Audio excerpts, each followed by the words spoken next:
Welcome to Revenge Report. Don't forget to hit that like button and subscribe for more. Let's dive in. You all know the consultants from Europe, my father said, voice booming across the marble-walled boardroom. And this one, Carla, she's one of ours. Some kind of safety auditor just like that. Some kind of. No title, no mention of experience, just a vague hand wave like I was the intern who brought the damn coffee. My name is Carla Monroe. I'm 41 years old. I live in Houston, but most of my work happens where things go sideways. Oil fields, refineries, remote stations in the desert no one talks about. I'm a senior field engineer and corporate safety auditor for a covert multinational oversight task force. My job is to stop things before they blow, literally. But in this boardroom, under the gold-trimmed seal of 14 multinational oil giants, I was just his daughter. My jaw stayed tight. I sat in the second row behind my father's empty coffee cup, surrounded by men who thought they ran the world because their names were printed on the chairs.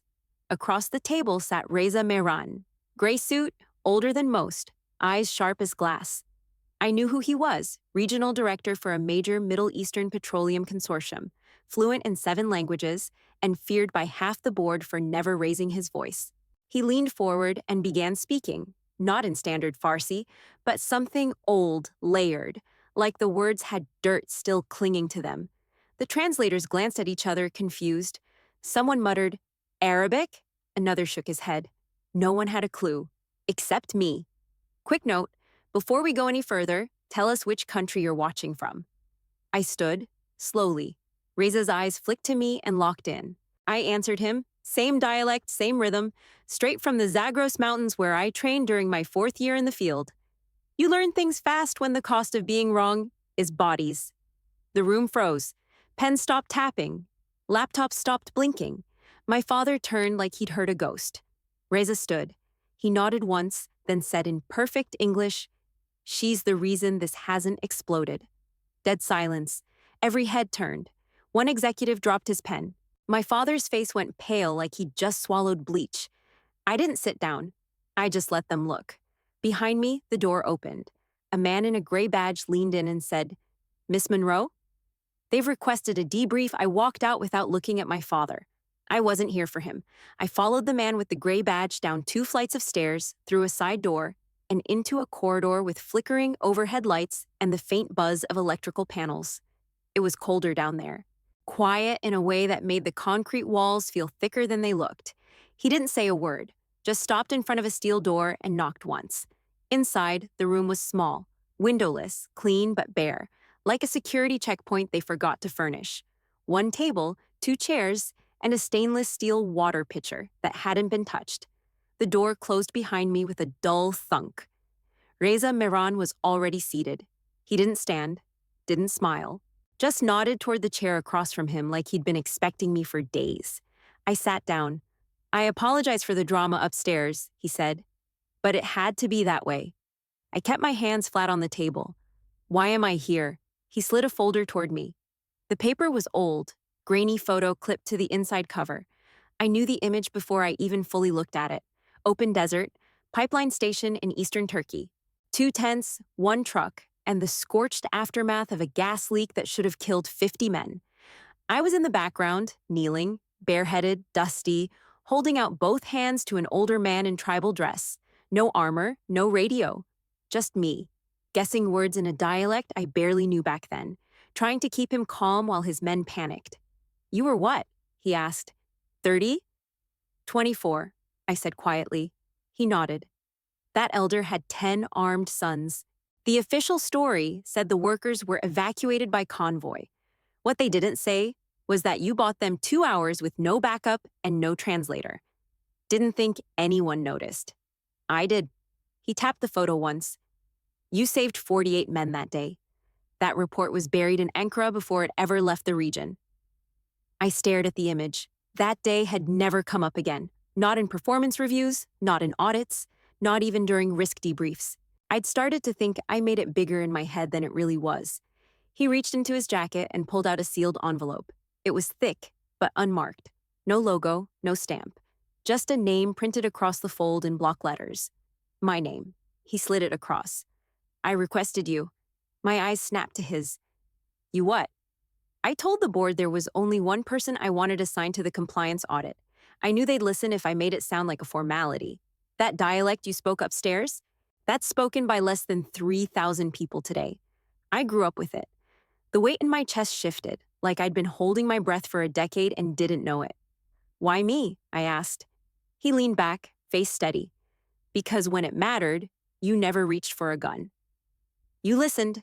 You saw the pieces everyone else ignored. And because when I saw your name on the list, I knew it would be you. I didn't know what to say to that. He stood.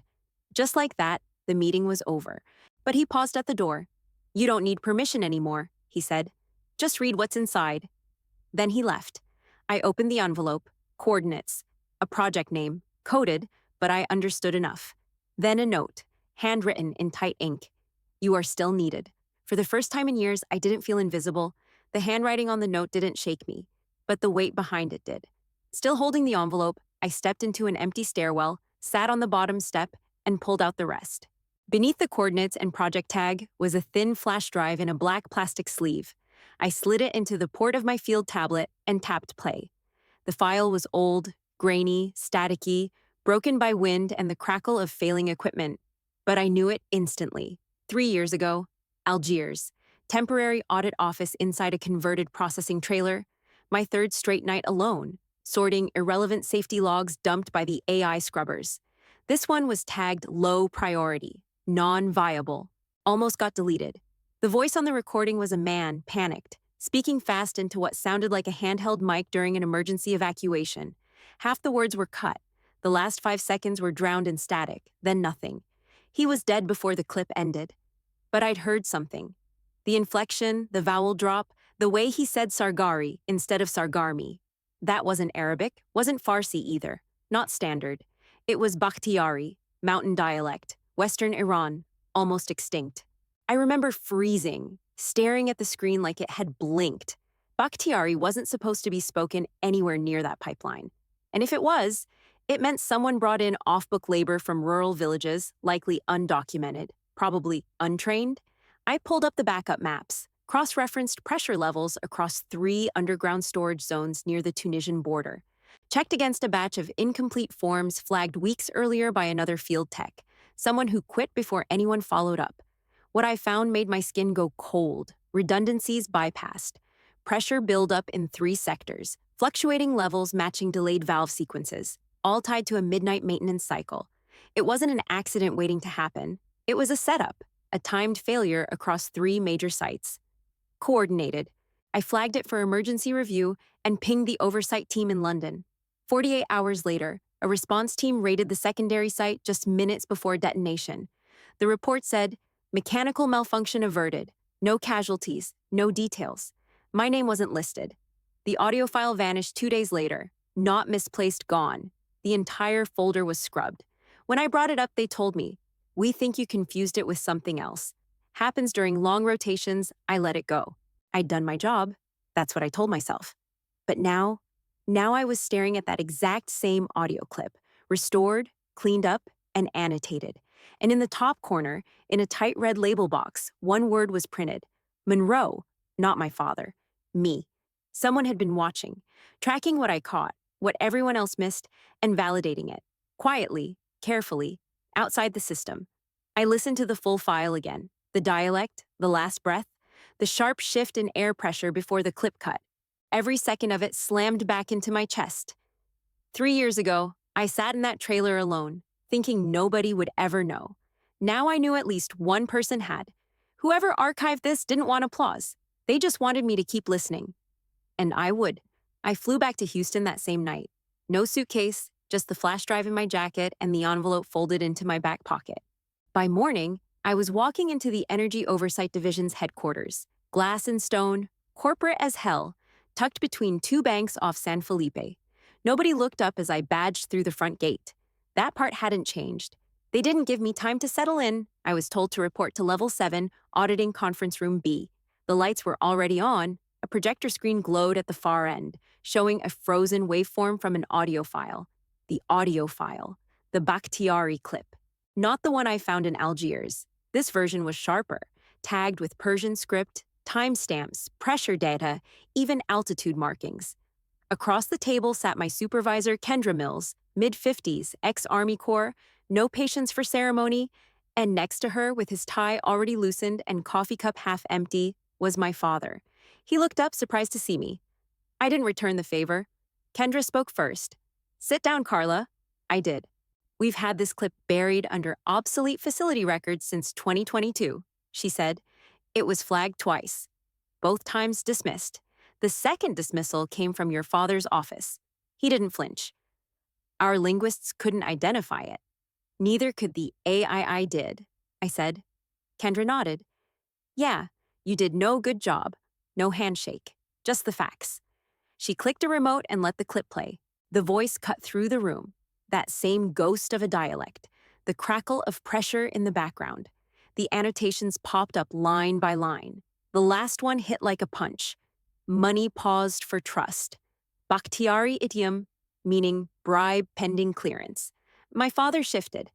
"This is all speculation. These interpretations, they're accurate," I said. He looked at me like I'd grown a second head. "You're not even a certified interpreter." I didn't blink. "I'm not a translator. I'm an engineer who listened." Kendra set her pen down. "She's the one who flagged it. She's the reason that triple site failure never happened. We confirmed it this morning with Reza Miran. He sent us the unredacted version." My father leaned back, quiet now. She turned to me. "So here's the question. Do you want credit?" I stared at the screen. My name wasn't anywhere on it. "I mean public," she said. "Official recognition. We can stamp it, file the paperwork. Yeah, this becomes part of your record. You step forward, on the books." My throat felt tight, but I kept my face straight. "And if I don't?" Kendra didn't blink. "Then it stays sealed. You go back to the shadows. No shame in that. But the game's changed. People are noticing. You can either stay invisible or stop pretending you are." No one spoke. Then she added, "There's a note on the bottom of the Miran packet. Came from one of their internal analysts." She pulled out a printout and slid it to me. The ink was barely dry. "Give her no badge, just access. Let her listen." I read it twice. That line wasn't a compliment. It was strategy. I'd been useful because I was invisible. That's what they wanted to preserve. I didn't answer. Not then. I just stood up, nodded once, and walked out. I didn't go back to my desk. Just walked straight out of the conference room, down the hallway lined with company awards and framed oil field blueprints, and hit the parking lot without a word. My car was hot, stale, the leather seats half melted from sitting under the Houston sun all morning. I didn't care. I just sat there, keys in my lap, and stared at the dashboard. That phrase wouldn't leave me. Give her no badge, just access. It was exactly the kind of thing my father would have written, not to insult me, to use me. Quiet asset, disposable, unseen, same as always. I remembered being 8 years old, standing in our dining room dressed in a Halloween astronaut suit. My father had just gotten home from Geneva. He'd walked right past me and gone straight to Ian, who was holding a plastic model of an oil rig. "That's my future," he said. "Ian Monroe, energy diplomacy in human form." I was right there. Didn't matter. By 16, I had my first engineering badge, enlisted in the Gulf Field Resiliency Program the week I graduated. Field Ops Contingency Modeling, Safety Logistics. He called it a mechanic's tour. Told me I was wasting my brain. When I hit lieutenant grade clearance in the Arctic Spill Cleanup Division, I mailed him the pin. No response. After Kuwait, I gave up trying. Even after I led a successful pump reactivation in Egypt, 12-hour shifts, no power, no air support. He said nothing, just kept bragging about Ian's speech at a European energy conference. I watched the replay. My brother couldn't pronounce the word transmission, but none of that topped what happened in 1919. Ian was stationed as a technical liaison in Argentina. Officially, his job was to oversee cross-border pipeline coordination. What really happened was a comms failure during a pressure test. A test he'd approved without checking the secondary valves. 3 dead. One of them was a tech from Puebla with a newborn at home. I remember his name. I also remember the report, because I read it. I found the redacted version, hidden 3 folders deep inside an audit trail tagged closed. It blamed unexpected remote signal degradation. Pure garbage. My brother wasn't fired, wasn't even suspended. Just reassigned to a vague-sounding foundation in Denver, working on alternative fuel policy. No press release, no apology. And my father? He toasted Ian at the company gala that year. "Here's to legacy," he said, raising a glass. "Monroe blood never fails." I was standing 10 feet away, holding a field map and a safety case that had just saved a refinery in Oman. He didn't look at me. I could have spoken up, could have shown the file, pulled the log, forced an inquiry. But I didn't. Silence was safer. Until now. I didn't drive home. I went to the field office instead, second floor above a chemical supply warehouse off U10. My badge still worked. No one was around. It was Sunday. I didn't want to be anywhere near a living soul. That's when I saw it. A plain white envelope slid halfway under the office door. No postage. Hand-delivered. I picked it up and flipped it over. Letterhead, U.S. Department of Environmental Protection and International Energy Relations. I opened it. Inside was a formal offer. Black ink, centered text, no fluff. "We are pleased to extend an invitation to Carla Monroe for a permanent advisory appointment on the Joint Committee for Infrastructure Ethics and International Energy Oversight. Based in Washington, D.C. closed-door strategy, multi-agency coordination, immediate security upgrade upon acceptance." My chest tightened as I hit the signature line. Attached endorsement, Richard Monroe. I sat down hard on the edge of my desk. Same spot I'd sat 100 times, after field deployments, after hazard briefings, after long nights pulling reports no one read. Now this. A chair in D.C. That wasn't just a promotion. That was strategy room access, not theory, power. And he backed it? That didn't add up. He hadn't said a word to me after the boardroom or the debrief. No email, no call. And now I get this? Either he was tying a ribbon on his guilt, or someone put pressure on him to tie me to a leash. Because that's what this could be. A leash. Get her in the room, keep her quiet, give her a title so she doesn't go rogue. I went back to the envelope. There was something else tucked inside.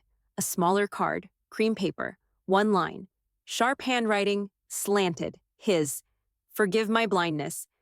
I didn't see you standing, but he did." I read it again. He didn't say I was wrong. Didn't say I'm sorry. He just said he didn't see. It didn't make it okay. Not even close. But it was the first time he'd admitted he hadn't been the smartest man in the room. And that last part, but he did. I knew exactly who he meant. Reza Mehran. So now I had a seat at the table, real power, but no trust in the hand offering it. What was this? Damage control? A peace offering? Or was I walking into a containment plan with velvet chairs and filtered air? I grabbed the letter, folded it in half, and set it on the desk beside my old field tablet. Then I opened the cabinet under the desk and pulled out a storage box labeled Carla, Ops Archive. Inside were copies of my red flag reports from the past 10 years. Everyone that got buried, rejected, or resolved without action. I added the letter to the top of the stack. I wasn't going to decide right away, but I'd read the room, and I knew one thing for sure. If I went to D.C., I wouldn't be the one taking orders. The message came by text. No name, just a location, and one word. Rooftop. I knew who it was. Only one person in this mess operated like that. The sun was just starting to drop behind the Houston skyline when I stepped out onto the gravel-covered roof of the Audit Division's parking structure. No cameras, no security, just warm wind, a few buzzards circling far off, and Reza Mehran leaning against the edge with his jacket folded over his arm. He didn't turn when I approached. "I thought you said we weren't doing formal," I said. "This isn't," he replied. "It's necessary?" I stopped beside him, arms crossed. "You sent the DC offer." "No," he said. "Your father did." Under pressure, I blinked. "Pressure from who?" "Two factions," he said, still watching the skyline. "One wants to contain you. The other wants to protect their own. Neither wants you looking too close." I didn't say anything. He finally turned. The letter wasn't recognition. It was a leash. Get you inside a system they control. Keep you visible, quiet, boxed. "Why tell me this now?" I asked.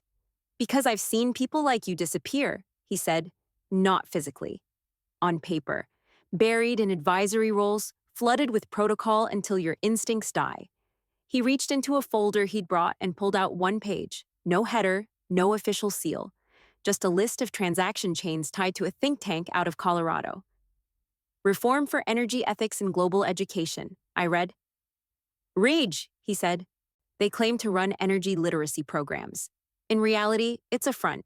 educational grants that route money through soft entities, shells used to pay for ignored audits, fake inspections, backdoor permits, and this connects to me how? He pointed to the third name on the list, Ian Monroe. My stomach dropped.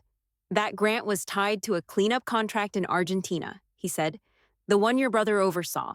The deaths were called unfortunate but unrelated. This says otherwise. I stared at the name. My brother, safe in Denver, smiling in photos next to interns, posting about green transparency like he hadn't helped bury 3 bodies. My throat burned. And my father?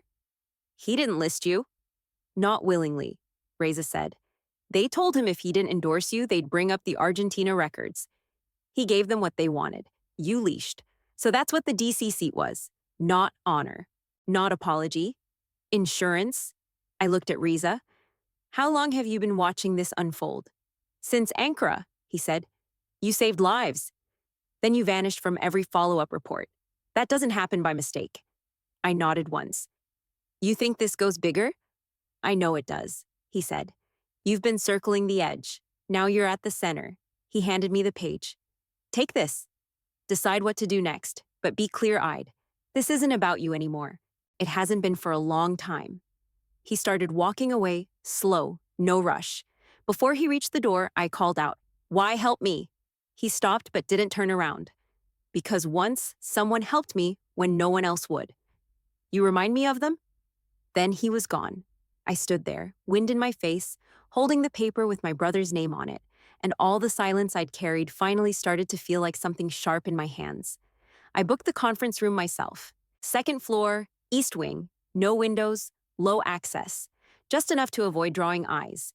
The calendar invite said, Pipeline Safety Modeling, South American Failure Patterns.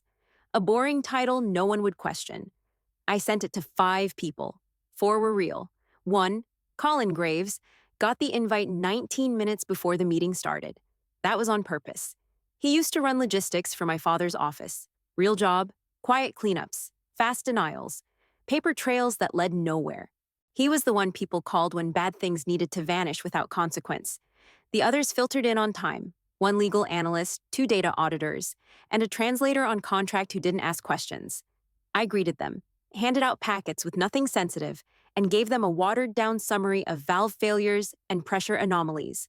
12 minutes in, Graves burst through the door, out of breath, tie askew. Sorry, wasn't sure if this was mine? Just got the ping. Glad you could make it, I said, motioning him in. Have a seat. He sat near the back. I clicked the projector. Before we go further, I said, I want to play an archive transmission from a flagged pipeline zone near Argentina. I need opinions on linguistic meaning. Everyone leaned in. I pressed play. The voice crackled through the speaker. Panicked, speaking Bakhtiari, clipped but clear. Listen closely to this phrase, I said. I played it again, slower this time. Pulha bi edemad gozasht. Then I turned to Graves. You recognize that? He shrugged. Can't say I do. Sounds old. It is, I said. It means money paused for trust. He smirked, calm. Okay. That's a code phrase, I said. Used to mean deferred bribes. Payments withheld until the fixer proves delivery. No response. I took a step toward him. This exact phrase shows up in inspection logs from 3 different South American facilities, 2 of which had accidental leaks within the last 18 months. Graves adjusted his collar. Coincidence? Unlikely, I said, especially since this voice belongs to a man who died 26 seconds after saying it. Just like the file almost did. Still no real reaction. But his silence said everything. I had him. Then the door opened. Admiral Martin Halsey walked in like he still owned every room he entered. Retired Navy, now a senior advisor to 2 regulatory boards. Also my father's closest ally back when they ran international safety, like a private poker table. He held a redacted file and an attitude. I heard this meeting was going sideways, he said. Mind if I step in? I do, I said. But you're already here. He set the file on the table. These conspiracy threads you're pulling, Carla. Dangerous stuff. You're implying official documents were altered. I'm not implying anything. I'm proving it. I clicked again. A new slide filled the screen, an internal memo with partially scrubbed Persian annotations. I want you to read the last line, I said, turning toward him. It's simple, Bakhtiari. Should be easy for someone with your clearance. He squinted, then hesitated. That's, I believe it's referencing a temporary hold. Wrong, I snapped. It's the same phrase from the audio. Money paused for trust. You just translated it wrong. You don't know the dialect. You never did. I let the silence stretch. My hand stayed on the edge of the table. Then I pulled my phone from my blazer pocket and hit stop on the recording.